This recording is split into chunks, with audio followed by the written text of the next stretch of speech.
हम तो गौरी के ललनवा के कि हम तो गौरी के ललनवा के पुकार कोरी ले बाबा। अरे सबसे पहले सुमिरन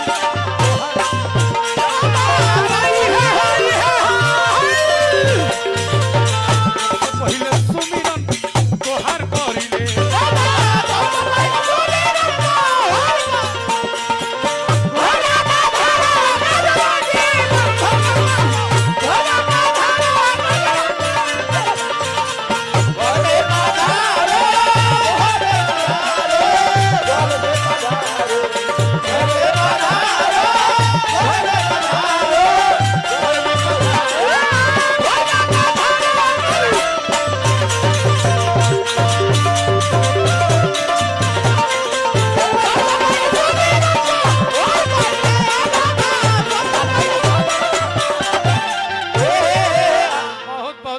हमारा रिंकू चौबे जी हजारों हजार रुपया पुरस्कार देके हमने के सम्मानित करनी।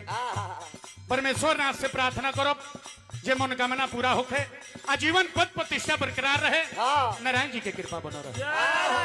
लड़का कहते जी गणेश भगवान राउर द्वादश नाम हो सतयुग में सिंह पर चढ़ के आयल बने ओबर राव नाम सिंहेश्वर बा। द्वापर में मोड़ पर चढ़ के आयल बने ओबर राव नाम मोड़ेश्वर बा। बेलहरी पंचायत के मुखिया बानी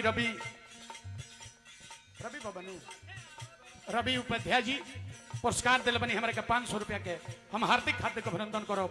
नारायण जी से प्रार्थना करो कि पूरे पंचायत में खुशमय जीवन व्यतीत होत रहे। लड़का कहते जे गणेश भगवान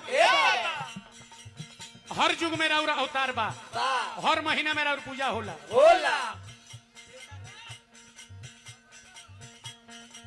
कलयुग में त्रेता में सतयुग में द्वापर में आ सब युग में रुआ बानी आ सब चीज के आयु बा। ये द्वापर के जानते कितना हो 4,32,000 बरिस। त्रेता के जानते कितना हो 12,96,000 बरिस। और सतयुग के जानते कितना हो 17,28,000 बरिस।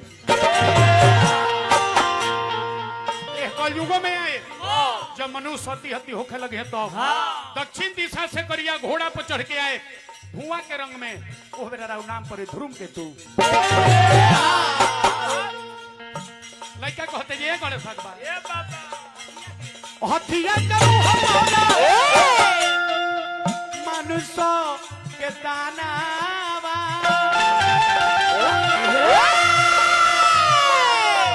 सब देवता में पहले होखेला पूजा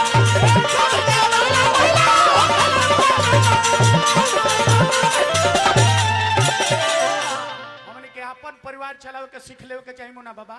तो भोले बाबा के परिवार से सीख लेवे के चाहिए। एक से बढ़ के एक दुश्मन है परिवार में बाड़े तो वो कटौवल ना चटौवल हो।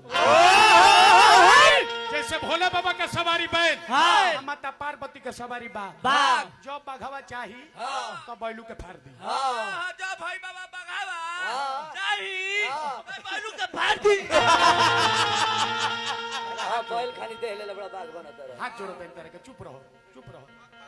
लेकिन तब कटौवल ना चटौवल होला एकरे के प्रमोशन परिवार कहल गइल। बाप दरोगा बड़े तो बेटा के एसपी डीएसपी होके के चाहिए। अभी ना जब बाबूजी दरोगा से रिटायर होके आइल बड़ा अब बेटा चौकीदार के फार्म भर के बाजारी में मारामारी करे के तुरंत डिमोशन हो जाए।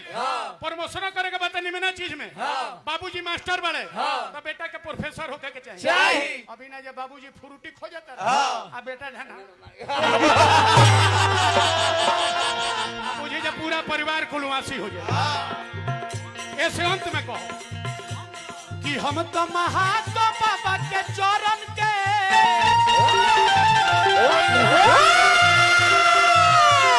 अरे गुहार करिले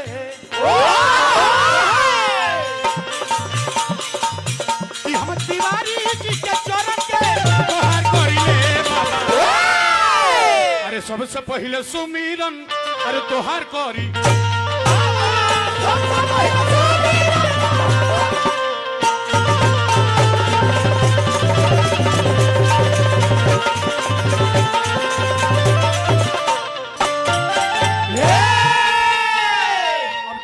बाहर में हमने के चल जाए, बेसी समय नहीं खेले देते।